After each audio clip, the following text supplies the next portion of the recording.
it's me. Welcome back to my channel. In today's video, I'm just going to be giving you guys a little update about what's been going on financially with me. So before we get started, I really have to talk about how July went for me. So it started off good. I was just like, oh, okay, like I'm gonna be out of town for some work related stuff. So therefore my budget should be better than expected because I won't be home for at least a week. So therefore I won't be having to spend on groceries. Therefore my gas is gonna last a little longer, all that good stuff. So every time I go out of town, I drop my car off at my sister's house and I tell her like, oh, okay, pick me up from the airport. So I already have my car, all that good stuff. So of course I was just like, oh, okay, if you want to drive my car, that's fine. So on the Thursday, I was coming back Friday. On Thursday, my sister calls me. She was just like, dang, like your car like isn't coming on, blah blah blah. So I was just like, oh, okay, like I'll get the car towed to your house. So I get the car towed to my sister's house and I was just like, okay, I know this mobile mechanic, I'll have him come and fix it. I wasn't scheduled to go back to work until that upcoming Wednesday. So then I get the car towed to my sister's house. I make the appointment. It ends up being my alternator and I was just like, oh, okay, I think it's under warranty. I guess I originally had got a year warranty instead of the lifetime warranty. So yeah, so then I was like, okay, if the alternator is dead, I probably have to get a new battery because that's what happened last time. No big deal. My battery, I got a 5-year warranty when I originally purchased it from the dealership. So I have my car fixed that day. And then my mechanic friend, he comes and picks me up from my house. And it's probably like a 35-minute drive to get to my house to get back to my sister's house. So then like as soon as he drops me off, I was just like, dang, I want to have my own key set within the car. So I turned off my car thinking that it was enough time to charge, you know, the battery and whatnot. So turn off the car, won't come back on. I call him back. I'm just like, hey, I turned off the car, it won't come back on. Like, can you come and give me a jump? So he's like, oh, okay, like I'm en route back. Soon as that happens, that then all this like steam comes from under my hood, like out of nowhere. Car's already turned off. I'm just like, are you kidding me right now? Like that has nothing to do with nothing. Now I have another issue. And this is the day that I'm supposed to go back to work later on that day. And I was just like, all right. So then he comes. All of a sudden I turn on the car like we're trying to get it started. And I'm like, my temperature gauge is rising all of a sudden. So whatever. Then I was just like, okay, obviously car's not, and then at this point my battery is fried, it will not crank back up. So I'm just like, okay, like I'll get my car towed to the dealership. So in my head I was thinking like, I'm just gonna call Geico. I called Geico. They were just like, no, you got your car towed a few days ago to that residence, so therefore you can't get it towed again from that residence to the dealership. So now I have to pay out of pocket for this tow. So that's $145. And then I had to pay the mechanic to fix the alternator and all that stuff. That was $600. So then that happened. So keep in mind, I'm already out of pocket, you know, $645. So then I get my car towed to the dealership. I'm just like, hey, I need a battery. My temperature gauge is rising. Can you fix that? The battery's under warranty. So yes, the battery's under warranty, but you have to pay $25 for them to exchange it. And then I was just like, yeah, could you look at the other thing? They're like, it's always busy. Of course, it's gonna take a few days. So then that happens. They were just like, oh, okay, you need your thermostat changed out. And there's Freon everywhere in your car. I was just, well, underneath the hood. I was just like, they were like, do you want us to look at that? I'm like, no, that's okay. I'm good. I got my AC in my car completely redone last summer. So I'll just take it back to Pep Boys where I usually go for like oil changes and small things. So then that's something else that I have to do. And I live in Vegas. Like I'm not driving around with no air conditioning. Like I've done it before when I was younger, but me in my life now is like, it's just not happening. So I was just like, okay, I'll pick up the car from this day and then I'll take it to Pep Boys to get it, see what's going on. making sure, you know, if it's something that's under warranty, that they're going through to fix that. They were just like, yeah, you know, if it is under warranty, of course we'll fix it. You'll still have to pay for labor. So I take my car to Pep Boys, and at that point, it was just like, oh, okay, it's not the compressor, it's not any of the stuff that I got fixed last year. They were just like, I guess there was some leak somewhere along the hoses. So anyways, they had to end up vacuuming out AC, recharging, and doing something else that came up to like $300 and some dollars. Oh, and I got an oil change, but the oil change was free because of something that happened last time. So I got those two things, and then in the midst of all this, I am at my house. So between me taking my car from the dealership, taking my car from my sister's house to the dealership to Pep Boys, I'm in the shower, and I'm just like, my shower is not as hot as it should be. Like, I know how hot it's supposed to be, and that's just not working. So I go out, I need to relight my Pilot. So I relight my Pilot, I go to the store, I come back, I'm just like, oh, okay, that's like a 45-minute process. Water should be back to where it used to be. Pilot is out again. I said, you know what? At this point, I'm not playing around out here, have some type of accident, and then I'm not going to have a home no longer. So I said, you know what? I'm going to call the home warranty people. I'm going to have them come out. So of course, it takes like maybe like 3 days for them to come out. But luckily, it was pretty hot in Vegas, so my water wasn't really cold because of how hot it was outside. I said if it was wintertime, I would have been freezing. But because it was so hot, you know, my hot water tank was still fairly warm, so I was able to have warm enough showers. It was like warm enough to say that it was warm, and that was about it for like a few days. But then they end up coming out, replacing just the actual, not the tank was good, but just the box that's associated with the tank that, you know, tells it to relight and all this good stuff. And then, you know, we were back in business. But I say all of that to say, you know, just having systems in place and having money like set aside, like that really showed me and made me proud for myself that I had those things in order, because at one point in time, like that would have stressed me out through the roof. Point being, you know, just having a little bit of a cushion really did come into place. And then also, you know, like the home warranty and warranties for my car. I used to have an extended warranty, but it expired like a year ago. So I don't have one currently, but like any of the work that I had done on the car was guaranteed. So that did work out to my benefit. And just saying, like, if you guys don't have an emergency fund, I feel like starting now does play a difference. Even if you can only save like $15 to $25 a paycheck, do that.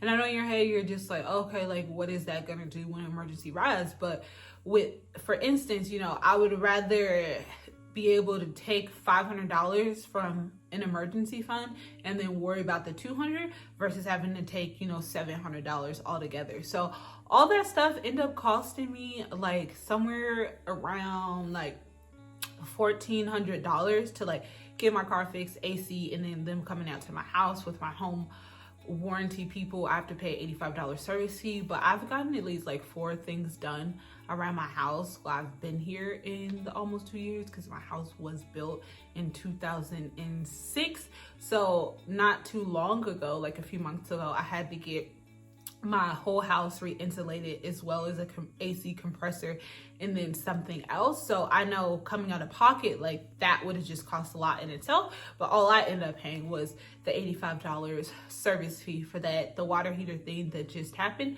And then I had to have my garbage disposal replaced.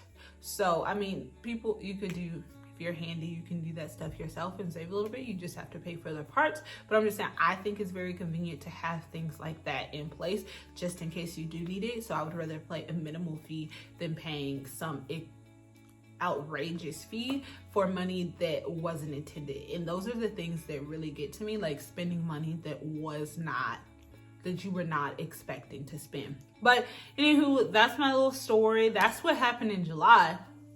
So I did go out a little bit, a few places. So I'll insert like a few pictures of me just like being out of town, going a few places with my friends and whatnot. So that was also very nice for me, just to be like, oh, okay, you know, tone it down a little bit, insert a little fun, get a few things done. Don't just be so like this all the time, because I could definitely get fixated on like, oh no, I need to do this, do this, do this, do this, do this, and then fun can wait. But fun also needs to be incorporated into like your budget and what you're doing on a consistent basis. I think just having those little bits of, you know, fun inserted in helps you be more consistent in the long run versus depriving yourself of stuff. But into the actual financial side. So today I'm not actually going to go over my exact budget because payday is coming up soon, so I'll wait till I get paid just to discuss what I plan on doing for the week. But I will put up one of my monthly budgets and kind of what that looks like for me, what works for me. And when it comes to budgeting in general, just remember that life changes, so therefore your budget does need to be adjusted every now and again to reflect what's going on in your life. Like for instance, student loans are starting back up. So not this month, but in September when I start budgeting there, obviously my budget will look a little different to account for me having to pay student loans. So therefore that means some of my other areas may have to be tweaked a little bit. I may have to stop contributing so much to like my Roth, or I'll have to stop contributing as much to my savings, and that's perfectly okay with me because that is the main priority. You know, we've been on this forbearance for 2 years, is it? So it's perfectly okay with me just to not be contributing those things. And then obviously once I'm done paying my student loans, then I will go back and start doing those things. But you also have to realize like what particular seasons that you're in your life when it comes to your finances. And for the longest time, like I wanted to be in this saving season. Like I'm like, I want to save, I want to save, I want to save, I want to save. But in actuality, like that just wasn't where I was at. And I kept wondering why I felt like derailed, or I wasn't making enough progress or seeing the results that I wanted to see. And I had to kind of sit down with myself. So even though I wasn't making payments for my actual student loans during those 2 years, well, a year and a half of the 2 years, for half of the first year, I was making payments towards that, but I was still saving money. So that money that I was saving isn't like, oh my gosh, just for mine to keep. Like it's this cushion. That money, I will have to take a portion of that and apply that to my student loans. And I know that. And now that that's starting back up, like that's where my mindset is. It's just like, yes, ideally, I would like to save X, Y, and Z. But for me, paying off that debt is the bigger priority. And if you have credit cards, you know, if that's your main priority, then that's your main priority. So after you have your necessities squared away, I would advise you to then go, you know, adding in debt and then adding in savings. So even if you can only save, as I said, $15 to $25 per paycheck, still do that. And all your other money has to go to, you know, like bills and whatever else that it is that you have in your budget. Do that. It's not so much about the particular amount that you're saving right now, but it's more so about establishing habits and getting the routine of continuously and naturally or automatically saving money every time you get paid. That's what you're establishing right now. So today it might be $15 to $25, but a year from now, 2 years from now, that might be $250 that you're saving each paycheck without even thinking about it, because you've been doing it for so long, you wouldn't stop doing it. So focus on and look at it like that versus fixating on the amount so much. And it's just like, I don't know why I'm getting like slightly emotional, but it's like, it doesn't start out as expected, but over time you start to see like, wow, like I've come a long way. And that is progress that is meant to be celebrated. So for those of you out there who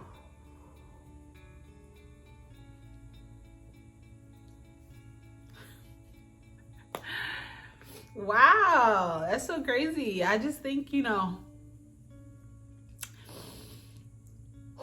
whew. 2,000 years later. Okay, I'm back. For those of you out there that may be struggling, I'm really just like not knowing how you're gonna get through. If you're searching for a way to get through, I promise you, like, it will happen as long as you stick to it. And for myself, I'm in a really good financial place. And honestly, I can remember when I wasn't, like years ago.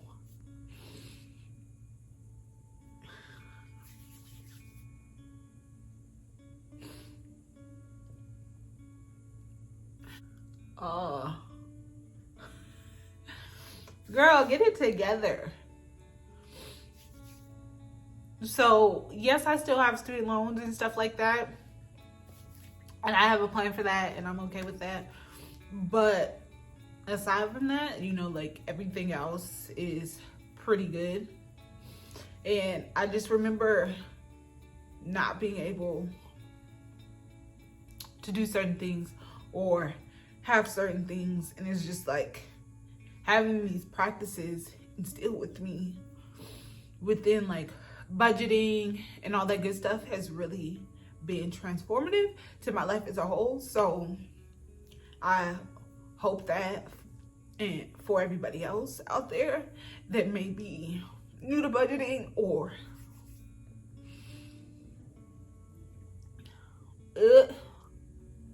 that may be new to budgeting and just really you don't know where to start somewhere and you'll figure it out along the way. So